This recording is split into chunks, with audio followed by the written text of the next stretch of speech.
அவருடைய சொந்த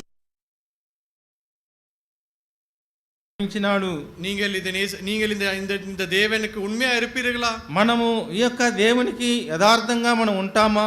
இந்த அன்பை கலக்கம் இல்லாமல் பூர்ணமான உண்மையான அன்பை செலுத்தின தேவனிடத்தில் நீங்கள் அன்பு செலுத்த வேண்டும். మరి యొక్క ప్రేమ కలంకములైనటువంటి పరిపూర్ణమైన ప్రేమ మన పైన చూపించినాడు.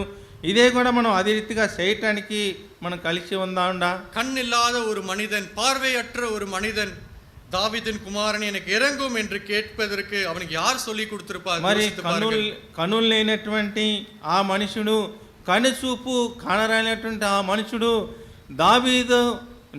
దావీదు కుమారుడైనటువంటి యేసు అనేటటువంటి ఎవరు చెప్పుంటారు? அவன் நேசித்த அளவுக்கு அவனுக்கு வெளிப்பாடு கொடுக்கப்பட்டது. మరి ఆయన